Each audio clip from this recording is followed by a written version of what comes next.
প্রকৃতির অপার সৌন্দর্যের আধার কাশ্মীর বারবার রক্তাক্ত হয়েছে। 1947 সাল থেকে এই অঞ্চলটি ভারত ও পাকিস্তানের মধ্যে দীর্ঘস্থায়ী সংঘাতের কেন্দ্রবিন্দু। ব্রিটিশ শাসন অবসানের পর মুসলিম সংখ্যাগরিষ্ঠ কাশ্মীর স্বাধীন থাকতে চেয়েছিল, তবে এই অঞ্চলের কিছু বাসিন্দা পাকিস্তান ও ভারতের সাথে যুক্ত হতেও সম্মত ছিল। এখানকার তৎকালীন শাসক মহারাজ হরি সিং প্রথমে স্বাধীন থাকতে চাইলেও 47 সালের অক্টোবরে পাকিস্তানের দিক থেকে উপজাতিদের উপর আক্রমণের মুখে ভারতের সাহায্য চান এবং ভারতের সাথে যোগ দেন।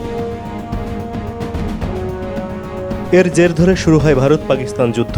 ভারত জাতিসংঘের হস্তক্ষেপ কামনা করে। জাতিসংঘ গণভোটের সুপারিশ করলেও উভয় দেশ সৈন্য প্রত্যাহারে একমত না হতে পারায় তা অনুষ্ঠিত হয়নি। ফলে 47 সালে একটি যুদ্ধবিরতি রেখা তৈরি হয়, যা কাশ্মীরকে দুই ভাগে বিভক্ত করে। এরপর 1965 সালে কাশ্মীরের মালিকানা দ্বন্দ্বের জেরে যুদ্ধে জড়ায় দুই দেশ। 1999 সালে কার্গিলে হয় আরও একটি স্বল্পস্থায়ী তীব্র সংঘাত। ততদিনে ভারত ও পাকিস্তান উভয়ই পরমাণু শক্তিধর দেশে পরিণত হয়। আজও দিল্লি ও ইসলামাবাদ পুরো কাশ্মীরের মালিকানা দাবি করে, তবে কাশ্মীরের নিয়ন্ত্রণ এখনও দুই ভাগে বিভক্ত। ভারত শাসিত কাশ্মীরে কেন এত অস্থিরতা? এখানকার মানুষের মধ্যে আনুগত্যের প্রশ্নে ভিন্ন মত রয়েছে। অনেকেই ভারতের শাসন চায় না, তারা স্বাধীনতা অথবা পাকিস্তানের সাথে যুক্ত হতে চায়। এর অন্যতম কারণ হলো এই অঞ্চলের সংখ্যাগরিষ্ঠ মানুষ মুসলিম। 1989 সাল থেকে এখানে ভারতীয় শাসনের বিরুদ্ধে সশস্ত্র বিদ্রোহ চলছে, যাতে বহু মানুষের প্রাণহানি হয়েছে।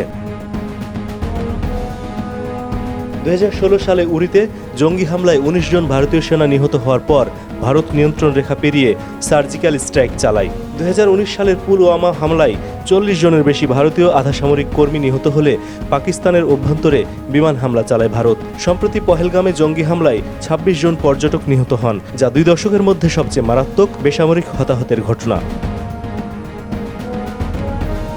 ভারত এর প্রতিক্রিয়ায় পাকিস্তান ও পাকিস্তান শাসিত কাশ্মীরে ক্ষেপণাস্ত্র হামলা চালায়, যা উত্তেজনা আরও বাড়িয়ে দেয়। কাশ্মীর আজও বিশ্বের অন্যতম সামরিকীকৃত অঞ্চল। 2003 সালে ভারত ও পাকিস্তান যুদ্ধবিরতিতে সম্মত হয়েছিল। কাশ্মীরের জনসংখ্যার একটি অংশ জঙ্গিবাদে জড়িয়ে যাওয়ায় এ অঞ্চলের জটিলতা নিরসন কঠিন থেকে কঠিনতর হয়েছে। 2014 সালে ভারতের প্রধানমন্ত্রী নরেন্দ্র মোদী শান্তি আলোচনার আগ্রহ দেখালেও পরবর্তীতে বিভিন্ন হামলায় সৃষ্ট অস্থিরতায় সেই প্রচেষ্টা থমকে যায়। সম্প্রতি পহেলগামে হামলার পর থেকে ভারত পাকিস্তান উত্তেজনা বেড়েই চলেছে, যা চূড়ান্ত যুদ্ধের প্রেক্ষাপট তৈরি করেছে।